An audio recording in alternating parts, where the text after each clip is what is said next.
Chapitre 9. La fête des morts.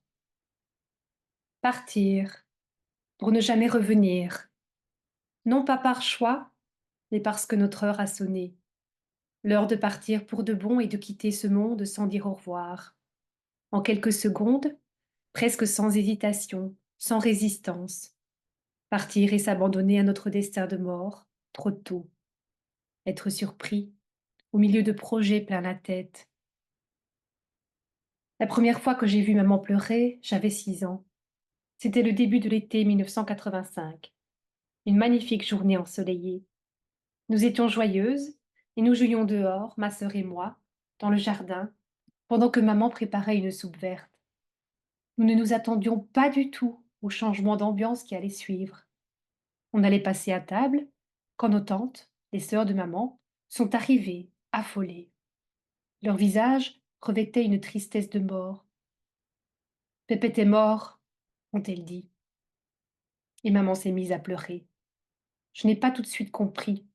Je la regardais et elle cachait son visage. Elle nous a dit d'une voix étouffée de nous asseoir à table.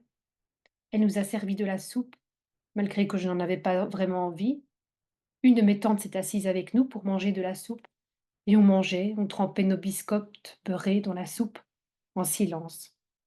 J'ai demandé: Il est où, Pépette? On m'a répondu qu'il était au ciel, qu'on ne le reverrait plus. J'ai voulu pleurer aussi, mais on m'avait dit qu'il ne fallait pas pleurer parce que les grandes filles ne pleuraient pas. Je me retenais, j'avais les larmes aux yeux, mais je ne comprenais pas qu'il puisse être au ciel.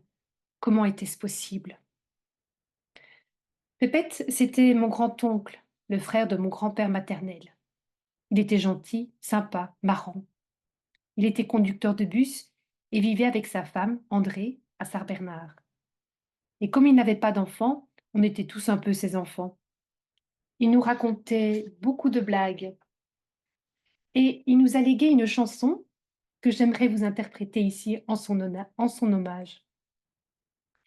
C'est Balou Balou qui a des poils à la banane, c'est Balou Balou qui a des poils partout. Il en a même aux pets comme mamie Yvette, il en a même au bras comme bon papa. C'est Balou Balou qui a des poils à la banane, c'est Balou Balou qui a des poils partout. Ce matin-là, après son apéro quotidien, il avait pris sa tondeuse pour tondre la pelouse et il avait commencé cette tâche. Ma tante Andrée, sa femme, pouvait le voir depuis la fenêtre de la salle à manger de leur maison style années 70 de la rue Saint-Denis. C'est ainsi qu'elle l'avait vu tomber, soudainement, comme ça. Ne le voyant pas se relever, elle avait accouru pour constater qu'il ne bougeait plus et qu'il ne respirait plus. Elle avait appelé le secours, le médecin. Rupture d'anévrisme. Il avait 48 ans. La nouvelle de sa mort nous a fait l'effet d'une immense injustice. Il était trop jeune. Il ne devait pas, il ne voulait pas mourir. À Saint-Bernard, le salon style 70s de la rue Saint-Denis est devenu, pour quelques jours, une chambre funèbre. La pièce, où son cercueil trônait, s'est remplie de fleurs et de gens. Il y avait aussi des couronnes de fleurs avec des messages. On ne pouvait pas voir son corps. Le cercueil était fermé, car il y avait eu une autopsie pour connaître la cause de sa mort. Toute la famille et ses amis étaient là. On pleurait car on ne le reverrait plus, et son départ était si brusque. Juste après sa mort, il nous a énormément manqué. On entendait beaucoup de trop jeune, pauvre Pépette, pourquoi lui? Le temps a édulcoré notre amertume. Chaque année, des réunions de famille à Saint-Bernard. Chez ma tante Andrée, qui a gardé la voiture de Pépette dans son garage pendant des années. Notre barbecue annuel en août, avec notre tournoi de pétanque. Et puis à la Toussaint et au Nouvel An, apéro, repas, lasagne, choucroute. Une promenade sur la tombe de Pépette, aujourd'hui devenue aussi la tombe de ma tante Andrée, depuis 2015. Après la mort d'André, la maison a été vendue. Par curiosité, je suis repassée me promener dans la rue Saint-Denis. Quel changement! Tout d'abord, il y a ces nouvelles maisons en face de la maison de nos beaux souvenirs.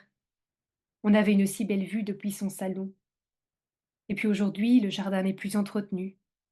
Ma tante André avait un si beau jardin, avec de magnifiques plantes et fleurs. Tout était nickel chez elle, même la toilette, devant laquelle nous faisions la file après les longs apéros. Il n'y a que le cimetière qui ne change pas. Leur tombe est bien toujours là.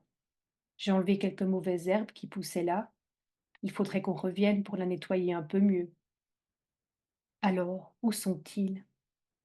S'ils sont au ciel, pourquoi pleurer? S'ils sont au ciel, on les reverra, n'est-ce pas? Mais s'ils n'y sont pas, certains pensent qu'on ne finit que dans un trou, et puis c'est tout. Certains pensent que l'âme est éternelle. Que croire? À la réincarnation d'une âme dans un chat? Non, je n'y crois pas.